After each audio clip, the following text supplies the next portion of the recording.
So Mickey Loomis talked to the reporters today in Indianapolis right before the combine began, and let's just say all hell's breaking loose on Twitter because of him. I'm Tim. Let's talk Saints. So, in speaking with the media, and not only Mickey Loomis, but some of the media types have spoken, like Kellen Moore and Jeff Ireland. But it's apparent that right now the two takeaways that they're throwing around on Twitter is Derek Carr's coming back, and the Saints are not only not rebuilding, they're not even resetting. So Matthew Paris posted this comment from when they spoke with Mickey Loomis, where Mickey said, "You can't ever walk into a team locker room and say we're not competing. We're competing to win our division. That will always be the goal, and we feel like we've got really good pieces to do that," which I don't necessarily disagree with any part of that. But then when you roll down to the Saints expect to be active in free agency, and you're going, well, how? And deep down, we really know what the answer is it's they're going to be a lot of restructures again, and definitely one of them is going to be Derek Carr from all accounts. So I think they got our hope up with some change, and now it looks like we're going to roll right back into business as usual. Loomis, after talking, this is coming from Mike Triplett, talking with Loomis Moore and Jeff Ireland in Indy. Um, yeah, not clear on a reset. Clear that they aren't planning on a reset. They're going to continue to stay budget conscious, which they have done a better job of getting us in a better position, but we're still in a bad one right now. And it's like a refusal to acknowledge that. But there you go. And he expects him to be even more active in free agency this year. And again, I'm going, well, the only way you're going to be able to seriously do that is you're restructuring a whole lot of veteran players that we were thinking, it might be time to move on from.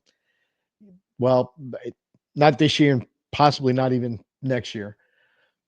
And he's specifically told Nick Underhill, hey, that they feel like with Carr, they got a quarterback that they can win with, that he's their guy basically. And Carr and Moore have met, and according to what Underhill is saying, just kind of sounds like everything's going to work out. That's going to be the one of the contract restructures more than likely, and Derek Carr is going to be your starting quarterback in 2025.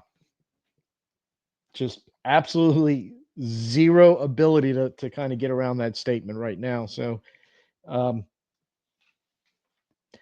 kind of affects which you're going to be talking about doing in the combine, especially if you plan on being active in free agency. It does narrow down a whole lot, I believe, what's going to go on at 9 and 40 and possibly elsewhere. And we'll pick up on that theme with the next video probably sometime tomorrow on coming out on Thursday on day 2 on the draft. But for the most part, yeah, you turned over a lot. You made some significant changes, but when it comes to the roster, I think you can start turning your roster over this year and have a chance to still be competitive and a chance to win a division that's not very strong. But the way they're laying it out, it sounds an awful like nope, we're rolling with we got for the most part, because in their minds, those guys are good enough, young enough, athletic enough, and explosive enough to make the plays necessary to win games, I guess. So while the Saints players may not be getting any younger or a lot of change over there, of course, the coaching staff, a lot of both young and changeover coming. They just hired their linebacker coach, Peter Sirmon. Again, kind of following that vein that we're starting to really see with the Saints. Ex-player, got his coaching start in college, has kind of stayed there and getting his first shot in the NFL. He's a linebacker for the Titans from 2000 to 2006, and from 02 to 06, he was actually one of their starting linebackers. 2008, he gets into coaching. He's basically a college linebacker coach. That's what he did for roughly about 12, I don't know, more than that, about 13, 14 years before kind of getting into a coordinator stance. But he's 2008 to 2017, he was, and this is working as both a outside linebacker coach, inside linebacker coach, or just linebacker coach, where I guess it was implied that he was coaching both. but he had stops at Central Washington, Tennessee, Washington, USC, Mississippi State, Louisville, and Cal. Once he got to Cal 2018, he was also the associate head coach, and he was the inside linebacker coach there. In 2019, they added a co-defensive coordinator title to him, and then 2020 to 2024, he was the defensive coordinator slash inside linebacker coach the whole time. And somewhere in there, they threw in recruiting coordinator too. So the guy can definitely multitask. Um, I think more and more, and especially looks like on this defensive side, that's the mold of the coaching staff they're looking for. Um, didn't really have a time to do a deep dive into, but you can kind of imagine it's a good reputation guy. This wanting to work with younger players seemed to indicate to me prior to what we were just talking about, going, okay, we're going to start rolling over from some veteran players, younger coaches, younger players, coaches who are familiar with the younger players coming out of college, because that's where the coaches are coming from right now. Kind of all made sense.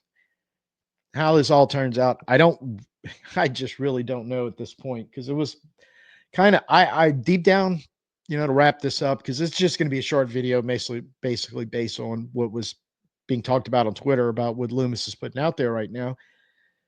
I always felt like that Carr was more than likely going to come back, although a lot of people didn't want him to, because as far as the restructures go, and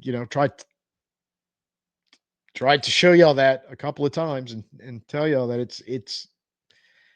it's in their wheelhouse to bring him back. Now the thing about that is, and maybe we will have some type of consciousness about reducing the salary cap and getting ready to move on from veteran players, that we should be able to move on, because the bright side of restructuring Carr, if there truly is one, is it does give you a chance to kind of work yourself off some of those veterans, draft well in this draft, especially at 9 and 40. And we'll get back on that on the video tomorrow.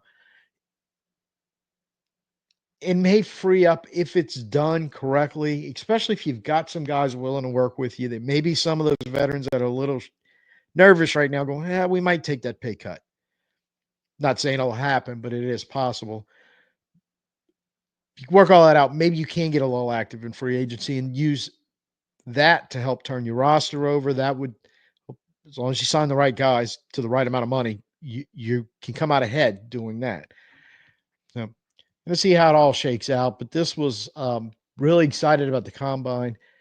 Like I said, the Derek Carr news doesn't bother me a whole lot, in the sense of I more than half expected that to be the outcome, that he was going to wind up back here under some type of restructure that keeps him here in 2025, likely keeps him here in 2026. But for the rest of it, it's the pessimist in me that wants to come out and bad view all of what they're saying, because it's just reminding me too much of what they do over and over and over again. And I don't know, maybe the 6 times the charm for Mickey, and maybe he'll finally be able to get it to work after 5 complete failures in a row. I don't know. Yeah. That's all we're going to just talk about today. Just that real quick one. I'm going to have this up Wednesday night, so y'all are getting treated. There's going to be a lot of content coming over the next few days. And then, like I said, on Thursday, kind of back more in our regular schedule, and we'll be talking about defensive backs, tight ends on day 2 of the combine. So just saw you a little while ago, seeing you now, and going to see you shortly sometime tomorrow. But until then, I'm Tim. Peace out, and who dat.